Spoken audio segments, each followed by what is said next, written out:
Hello and welcome to 365 Days of Excelling with Clive.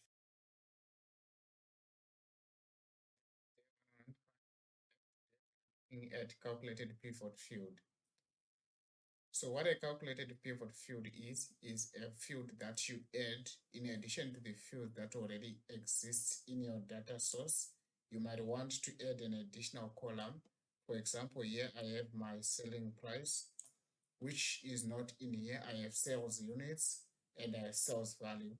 So a way I can include a sales price or selling price per unit in this pivot table is I can add an additional column here in my source data, or alternatively I can do a calculated field here.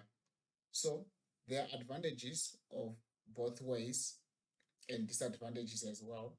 But the major advantage for using a calculated field is if you don't have control of the source data, maybe it's a file that is shared on OneDrive and you are using with many of your colleagues and you don't want to mess up the original data and make it very huge, you can actually do the additional field in your calculations here as part of your analysis, because not everyone would want to see the selling price per unit.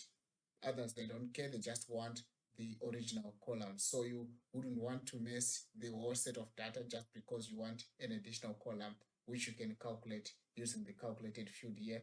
Like for example, I'm just saying the selling price per unit is basically sales value divided by number of units sold. That's it.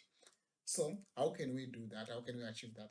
And what are the benefits? You can see here I have also then went on a step to do a conditional format to highlight cells which are out of the norm. So if I know that my selling price per unit should be 11, I can conditionally format and highlight the selling price per units that are not equal to 11, for instance. So let's see how we can add a calculated field. One thing though you need to be wary of is that the fact that here you can see that, let me just remove the clutter a bit. Okay, cool. So here you can see on my total column that it's not adding up these numbers. It's not adding up all the totals here. It should have been showing 22 if it was adding, but it's showing the correct, which is the average, which is this divided by that. Some Excel versions might still be calculating it as a sum total. Just make sure that it's not calculating as a sum total, but it's doing it correctly even on the total levels here. So this is again a big advantage over including the selling price per unit on this side here, because if you include the selling price on this side here, it's going to actually calculate as a sum here.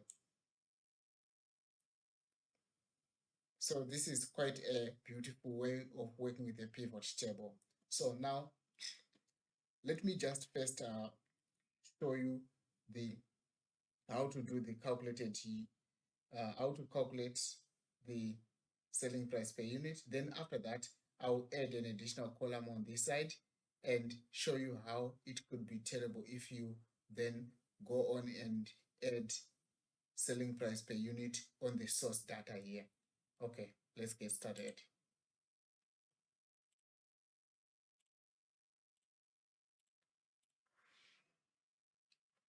So to add a calculated field, you would go to field settings here and select calculated field. Okay, I already have a selling price per unit. Let me delete it.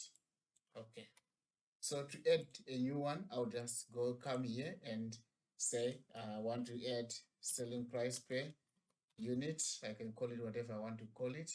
Then I say what is the formula? Then I can select actually these columns which I have here. So I can say I want to say sales value, then divide by sales units. That's how I get this selling price per unit. Then I can say add. If I want to add another column, I can add it. If I want to edit a column, I can just select it and modify it. Let me just show you. If I go back here, you can see it automatically picked up my formula, but usually it wouldn't pick it up. Then I would have to just come and pick it up from here, and it adds the formula. Then I can format it as a normal pivot table. So to edit the formula, I can just go to field settings again under analyze pivot table or pivot table analyze here. Then I say field settings and calculated field.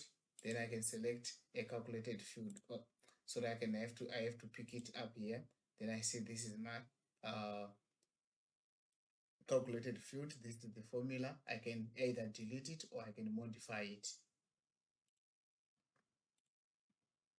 I can then rename it and remove maybe some of. I can just then say sales per unit. Now, the second way, or the first way you would have done it, is to selling price per unit. Edit here. Okay, then you would say it's this over this. Okay, pretty much the exact same answer, but now let's add it into our pivot table. Now we refresh and we add the selling price per unit. You can see here now that instead of giving you the correct selling price per unit for the grand totals here, it's adding up. This is not the correct selling price per unit. So this is wrong. This is the correct way, which is a calculated field. So a calculated field automatically applies your formulas on the raw total. It doesn't just add it. It actually calculates it the way it is calculating also on individual items here. So this is how a calculated field work. You can see even on grand total here, this is not right. The average selling price per unit should be 10 Rand. So it actually does it correctly if you use a calculated field. So this is a major significant advantage of using a calculated field. Another look is using Power Query as well or Power Pivot table rather, to also achieve more or less the same result. But I will go on and explain the benefits of using a measure in Power Pivot as compared to using a calculated field in Pivot table. So watch out for my next videos. The next series for the next 2-3 weeks is going to be very, very exciting. Watch out for those videos and watch them to learn a lot on how to automate Excel and make Excel work for you. If you have enjoyed this video, please hit the like button and don't forget to subscribe to get notifications when I upload new videos. Thank you. Bye-bye.